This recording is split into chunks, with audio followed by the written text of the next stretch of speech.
Hey guys, welcome to my channel Let's Sound Fluent. So guys, in today's video, I'm going to share with you all some new vocabulary words. So if you're new to this channel, then you can subscribe to my channel for upcoming new videos. So guys, let's get into the video without a further ado. So guys आज की video का first word है डिट्रैक्टर। इसका मतलब होता है someone who क्रिटिसाइजेज something और someone often unfairly. यानी जब कोई किसी चीज़ को क्रिटिसाइज़ करता है, उसकी आलोचना करता है बहुत ही अनफेयर वे में, तो आप उसे कह सकते हैं detractor. For example, many detractors blame that aid for encouraging dictatorship and undermining democracy.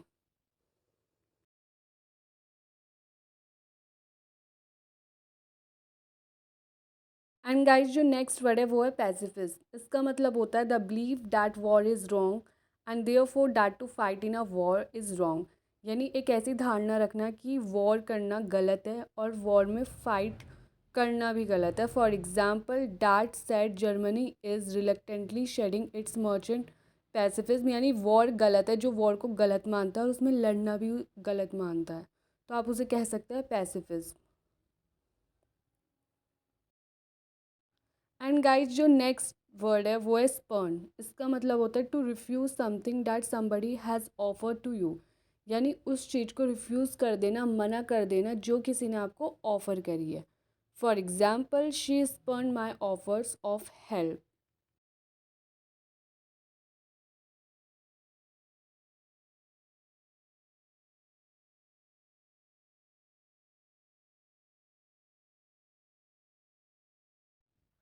And guys जो नेक्स्ट वर्ड है वो है एनिग्मा। इसका मतलब अ पर्सन, थिंग और situation that is difficult to understand.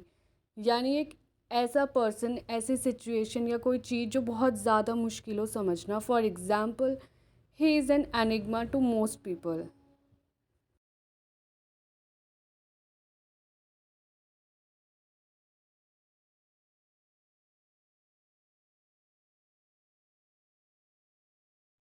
And guys जो नेक्स्ट वर्ड है वो है क्विक्सोटिक।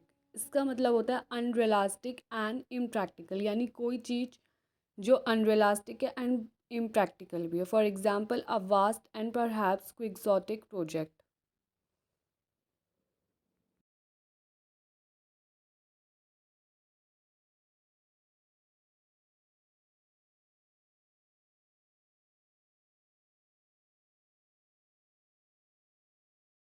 एंड गाइस जो नेक्स्ट वर्ड है वो है अपीजमेंट। इसका मतलब होता है the act of giving the opposite side in an argument और war an advantage that they have demanded in order to prevent further disagreement.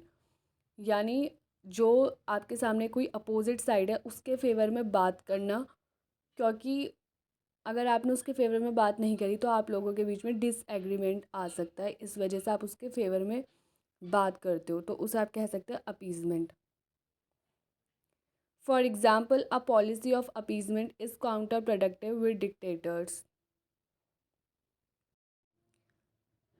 Guys यहाँ पे जो काउंटर प्रोडक्टिव है उसका मतलब है जो कोई चीज़ हेल्प ना कर रही हो, उल्टा आपके लिए ऑब्स्टेकल क्रिएट कर रही हो, तो आप उसे काउंटर प्रोडक्टिव कह सकते हैं। जैसे यहाँ पे जो पॉलिसी है अपीजमेंट की, वो इस फेवर में की गई थी कि बेनिफिट हो, पर उस वो ही ऑब्स्टेकल क्रिएट कर रही है। एंड गाइस जो नेक्स्ट वर्ड है वो है क्रीडो। इसका मतलब होता है स्टेटमेंट ऑफ द बिलीव्स और एम्स विच गाइड समवन एक्शन। यानी जब किसी के प्रिंसिपल्स, उसके बिलीव्स किसी के एक्शंस को गाइड कर रहे हैं, तो आप उसे कह सकते हैं credo. For example, he announced his credo in his first editorial. यानी आप कह सकते हैं जब किसी के विचार किसी के एक्शंस को गाइड करते हैं, तो आप उसे क्रीडो कह सकते हैं।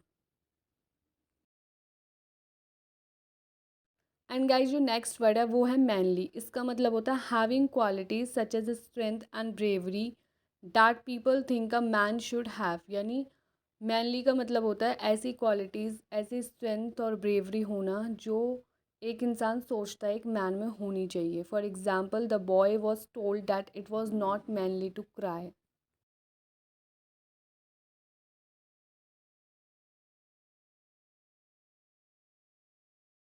गाइज नेक्स्ट वर्ड है वो है परवर्स। इसका मतलब होता है मोरली बैड, करप्ट। यानी कोई चीज़ जो बहुत ज़्यादा मोरली बैड है और करप्ट है, मतलब भ्रष्ट है, उसे आप कह सकते हैं परवर्ड्स. For example, it's परवर्ड्स of him to by hot dogs when we want ice cream. So guys, ये थी आज की video. If you like this then please do subscribe my channel and hit the bell icon.